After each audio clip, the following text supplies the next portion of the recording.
Asia forms world's biggest trade bloc. Ho Chi Minh City makes plans to adapt to climate change. Vietnam wants to boost student mobility among ASEAN +3. Vietnam Foodexpo 2020 to be held online late November. Police painter expresses love for Vietnam.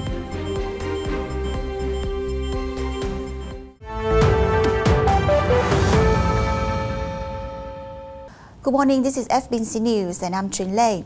A Vietnam Airlines plane brought close to 280 Vietnamese citizens back home from over 20 European nations on November 18 and 19th. The passengers included children under 18, students who completed their studies, the elderly and others in extremely disadvantaged circumstances. The Vietnamese embassy sent staff to Germany's Frankfurt airport, where the citizens gathered to assist them with boarding procedures. Upon arrival at the Vân Đồn International Airport in the northeastern province of Quảng Ninh, all passengers and crew members received medical checkups and were sent to quarantine in line with regulations. The repatriation of Vietnamese citizens in disadvantaged circumstances abroad will continue to be conducted in line with their wishes, the developments of the COVID-19 pandemic and quarantine capacity in Vietnam. Now, 15 Asia-Pacific economies forming the Regional Comprehensive Economic Partnership at a virtual summit hosted by Vietnam on last Sunday, November 15th. With a flurry of signatures, the world's biggest trade bloc backed by China has come into existence. With the U.S. under President Donald Trump having left the Barack Obama-led Trans-Pacific Partnership, the world's biggest economy is now on the outside of the two trade groups spanning the world's fastest-growing region. The RCEP aims to progressively lower tariffs across many areas. It also marks the first time rival Eastern power China, Japan and South Korea have been in the same trade deal. Analysts say Joe Biden, if become the new president of the United States, would be unlikely to rejoin the TPP anytime soon, as significant domestic challenges will be prioritized. Vietnam, which hosted Sunday's summit, said the bloc will account for 30% of the world's economy, 30% of its population, and will reach 2.2 billion consumers. The 12th South China Sea International Conference, with the theme Maintaining Peace and Cooperation Through a Time of Turbulence, kicked off on November 16th in both the in-person and online formats. Jointly held by the Diplomatic Academy of Vietnam (DAV), the Foundation for East Sea Studies, and the Vietnam Lawyers Association. The two-day conference attracted over 700 delegates, including nearly 60 prestigious experts from 30 nations, 12 ambassadors and representatives from over 20 foreign representative offices in Vietnam, and nearly 100 domestic and foreign journalists.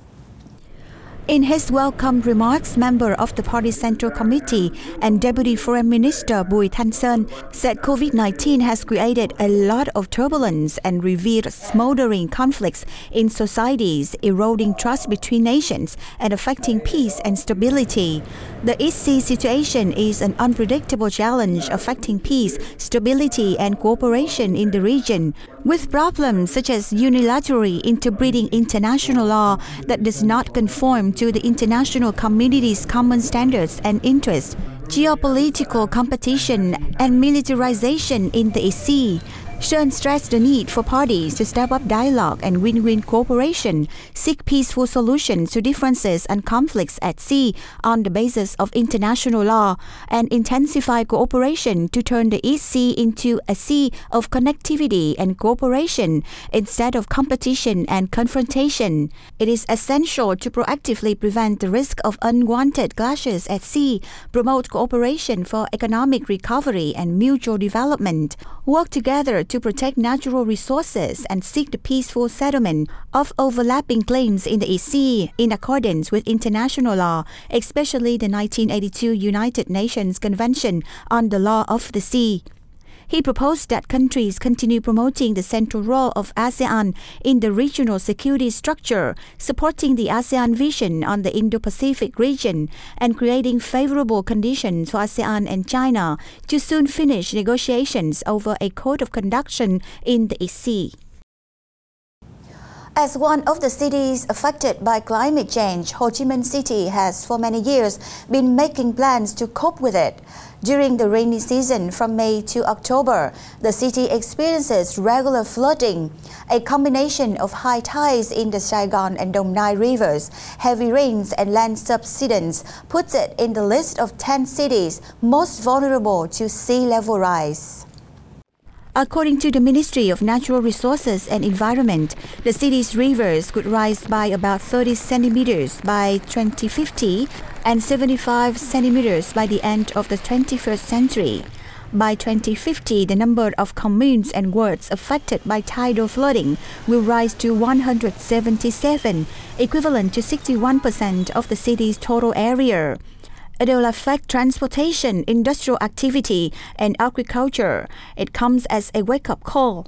The Municipal People's Committee has worked with related agencies to make plans to cope with climate change.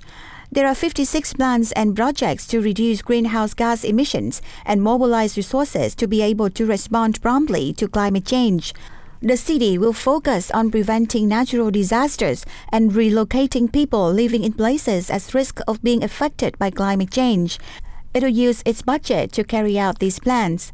Natural disasters could shave 1.5% of annual GDP, or even more if no appropriate measures are taken in response to climate change, the Ministry of Natural Resources and Environment has said. The average temperature in Vietnam is predicted to increase 2 to 3 Celsius degree by the year 2100, while sea levels will rise from 78 to 100 centimeters. Such a rise would submerge more than 10% of the Red River Delta and Quảng Ninh province in the north and 2.5% of the central coastal localities. It would directly affect 9% of the population in the Red River Delta and Quảng Ninh and nearly 9% in the central coastal localities. On a particular note, some 35% of the population in the Mekong Delta would be affected and 40.5% of its rice outputs will be lost. The agricultural sector, the natural ecosystem, the poor, the elderly, women and ethnic minority groups are all vulnerable. The ministry emphasized the need to research and apply technical solutions and new technologies in designing and construction works. Priority should be given to investing in early warning and monitoring systems in urban areas and concentrated residential areas, and raising public awareness about climate change. Now, on 12 November, the Ministry of Education and Training held the 8th meeting of the Working Group on Student Mobility and Quality Assurance of Higher Education among ASEAN Plus 3 countries. One of the most important purposes of these activities is creating an environment where students can gain higher skills and experiences. This meeting was taken virtually. Environments, visa policy, dormitory status and weather conditions. All of these will be utilized in order to make it easier for students to look for suitable destinations where they really want to study. ASEAN communities include developing countries, therefore building a high-skilled workforce who have enough technology and economic integration capability is critical. This is not only a challenge but also an opportunity to reform the education system in each country. Firms should attach greater attention to building their brands to enhance competitiveness in the context of rapid global integration, as Vietnam has few globally recognized brands. A survey of more than 500 enterprises carried out by the Ministry of Industry and Trade found that only 20% of the firms invested in building their brands, with most focusing on registering brands in Vietnam and ignoring registration in international markets. Firms also pay little attention to managing and exploiting brands. According to statistics from the National Office of Intellectual Properties of Vietnam, under the Ministry of Science and Technologies, despite having a position in the domestic market, many Vietnamese products were still struggling to expand in foreign markets because most firms still ignore brand promotions. In reality, firms still lack solutions to build and manage their brands. Some enterprises has not really considered brand as a way to bring products to consumers, and some lack awareness of the importance of brands. Industry experts said that it is important that Vietnamese firms must be well aware of brand values and building recognition for Vietnamese products to create prestige and confidence among domestic and foreign consumers. According to Brand Finance, the Vietnamese national brand was valued at $247 billion in 2019, $12 billion higher than 2018, ranking 42nd in the world.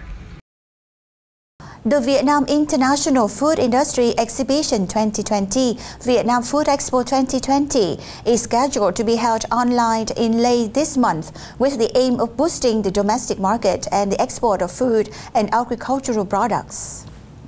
The expo was initially set to take place in HCM City on November 18 to 21st. However, due to COVID-19, the Ministry of Industry and Trade has decided to hold the event online at the website foodexpo.vn. On display will be vegetables, fruits, seafood, beverage, teas, coffee, food materials, and kitchen utensils, among others. Vietnam Foodexpo 2019 features 600 booths by 400 domestic and foreign firms and welcomes some 15,000 visitors from nearly 50 countries and territories, along with more than 9,000 Vietnamese. More than 3,000 contracts and agreements were reached during the last year's expo.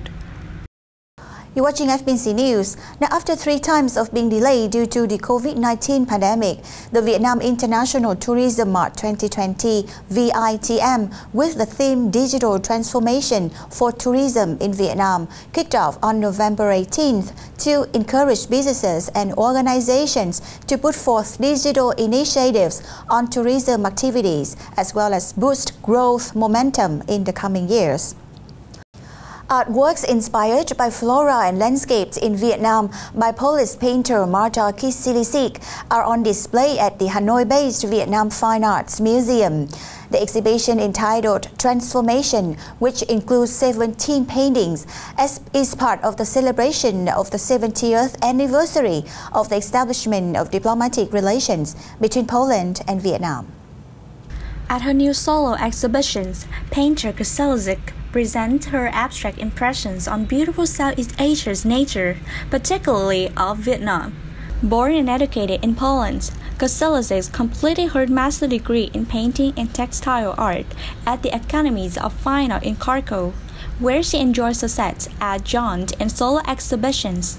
Following that, she lived in London for over a decade to reach a broader audience, establishing herself in one of the world's most important art markets. The painter's deep connections with nature has been an endless and exciting source of inspirations for her art. Pursuing a passion for travel, she has spent the last few years traveling the world, discovering new landscapes and honing her perceptions of the natural world that inspires her oil paintings and murals. She is currently living in Vietnam, which has become a home to her for more than a year now. Transformations will run until November 19.